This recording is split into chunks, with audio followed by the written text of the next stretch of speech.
చూస్తున్నాం. జగన్ పై మాజీ CJI N V Ramana పరోక్ష విమర్శలు చేశారు. దేవాలయాల్లోకి కూడా రాజకీయాలు తీసుకువచ్చారని ఆయన కమెంట్ చేశారు. దేవాలయాల నిర్మాణాలు జరగకుండా కోర్టులో అనేక పిటిషన్స్ వేశారని గుర్తు చేశారు. ఆయన దేవుడికి సేవ చేయడం కోసం చంద్రబాబు లాంటి నేతను ఆ దేవుడే సృష్టించాడని ఎన్వి రమణ చెప్పుకొచ్చారు.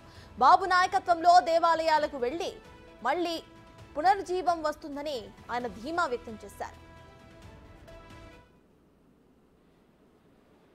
మీకు తెలుసు, ఈ రోజుల్లో దేవాలయాల్లో కూడా రాజకీయాలు ప్రవేశించి దేవాలయాలను కూడా నిర్మించకుండా ఎన్ని అవరోధాలు కలిగించారో అనేటటువంటి విషయానికి ఈ సంస్థ దేవాలయమే కారణం. అనేక సంవత్సరాలుగా మరి కోర్టులో వాద్యాలు వేసి అనేక రకాలుగా ఇబ్బందులు పెట్టి ఈ దేవాలయ నిర్మాణానికి ఆటంకాలు కల్పించినప్పటికీ కూడా దేవుడు ఉన్నాడు. అదేవిధంగా దేవునికి సేవ చేయడం కోసం చంద్రబాబు నాయుడు గారు లాంటి నాయకుడిని ఈ దేవుడు సృష్టించాడు. కాబట్టి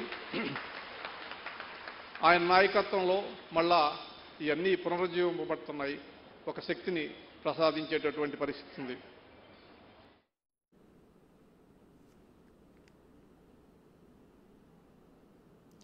ఇదే విషయంపై పూర్తి డీటెయిల్స్ మా ప్రతినిధి శివ అందిస్తారు. శివ, చెప్పండి, ఇటు జగన్ పై మాజీ సీజీ ఎన్వి రమణ చేసిన కమెంట్స్ మనం ఎలా చూడాలంటారు? ప్రెసెంట్ అప్డేట్స్ ఏంటి? అటు వైసీపీ శ్రేణులు ఏమైనా మాట్లాడుతున్నారా?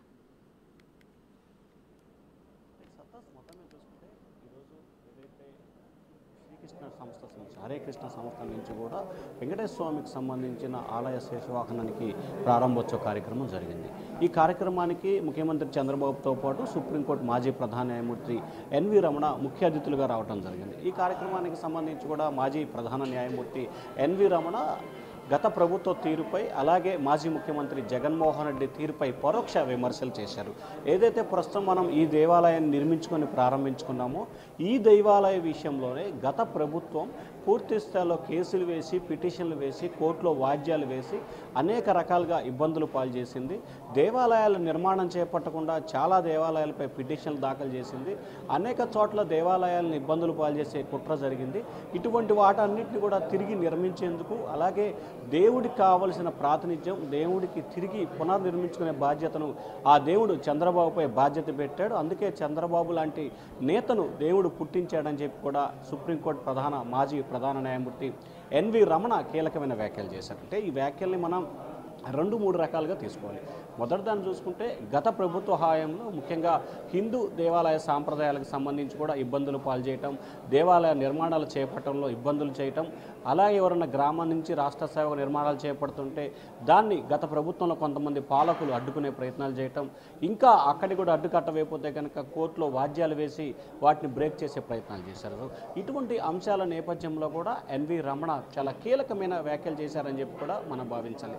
గత 5 సంవత్సరాల కాలంగా కూడా ఏదైతే గత ప్రభుత్వం పూర్తి స్థాయిలో కూడా హిందూ దేవాలయాల విషయంలో వ్యవహరించిన తీరు పట్ల ఆయన ఏదైతే ఈరోజు ప్రారంభోత్సవం జరిగిందో ఆ దేవాలయాన్ని ఉదాహరిస్తూ కూడా ఎన్వి రమణ కీలకమైన వ్యాఖ్యలు చేశారు. అయితే ఈ అంశానికి సంబంధించి ఇప్పటివరకు కూడా వైఎస్ఆర్సీపీ నేతలు స్పందించలేదు. కానీ ఈ అంశానికి సంబంధించి వైఎస్ఆర్సీపీ నేతలు స్పందించే అవకాశాలు కూడా ఏమాత్రం కూడా కనిపించట్లేదు. ఎందుకంటే వైఎస్ఆర్సీపీకి సంబంధించిన నేతలు ప్రభుత్వం నుంచి వస్తున్న విమర్శలకే సరైన రీతిలో జవాబు చెప్పే పరిస్థితుల్లో ఆ పార్టీ నేతలు ఎవరు కూడా ఒకరిద్దరు తప్ప ఎవరు ముందుకు వచ్చే పరిస్థితి లేదు. ప్రస్తుతం ఏదైతే ఎన్వి రమణ చేసిన కీలక వ్యాఖ్యలకు సంబంధించి కూడా వైఎస్ఆర్సీపీ నేతలు స్పందిస్తారా లేదా అనే ఉత్కంఠ అయితే కొనసాగుతూ ఉంది. సత్తాస్ రైట్. అయితే శివ, మరి ఇటు నిజంగా అంటే దాని గురించి ప్రూఫ్స్ ఏమైనా ఉన్నాయా? ప్రెసెంట్ టీడీపీ ప్రభుత్వం దీన్ని ఎలా చూడొచ్చు అనుకోవచ్చు మనం? ఖచ్చితంగా ఏదైతే గతంలో చాలా అంశాలకు సంబంధించి ముఖ్యంగా దేవాలయాలకు సంబంధించి గ్రామస్థాయి నుంచి రాష్ట్ర స్థాయి వరకు వందలాది దేవాలయాలు నిర్మాణాలు చేపట్టే సమయంలో గత ప్రభుత్వంలో ఉన్న ప్రజాప్రతినిధులు కానీ లేకపోతే ముఖ్యమైన నేతలు కానీ లేకపోతే ముఖ్యమంత్రి స్థాయిలో నేతలు కానీ అడ్డుకున్న ప్రయత్నం జరిగింది.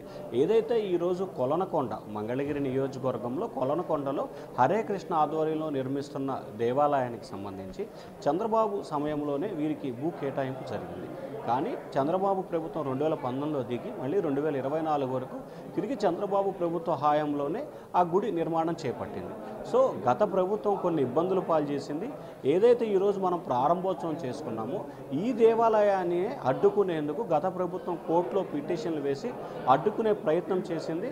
అటువంటి దేవాలయాన్ని ఈరోజు మనం ప్రారంభించుకున్నామని చెప్పి ఒక ఉదాహరణ, ఒక సాక్ష్యాన్ని కూడా చూపిస్తూ ఎన్వి రమణ కీలకమైన వ్యాఖ్యలు చేశారు. దానికి తగ్గట్టుగానే చంద్రబాబు నాయుడు, టీడీపీ అధినేత, ముఖ్యమంత్రి కూడా చాలా క్లియర్ కట్గా ఒక సందేశాన్ని అదే వేదిక మీద ఇచ్చారు. ఇక నుంచి రానున్న రోజుల్లో అభివృద్ధి చేయాలనుకునే వారికి, మంచి పనులు చేయాలనుకునే వారికి ఇక స్పీడ్ బ్రేకులు ఉండవు. ఎవరైనా సరే మంచి కార్యక్రమాలు కానీ ప్రజలకు సేవ కానీ చేయడానికి సిద్ధంగా ఉండాలి. మిమ్మల్ని ఎవరు ఆపరు అని చెప్పి కూడా ఆయన స్పష్టమైన సందేశాన్ని అదే వేదిక మీదగా కూడా ఇవ్వటం అన్ని మనం ప్రధానంగా చర్చించుకోవచ్చు. సత్తాజ్. Right, thank you Shiva.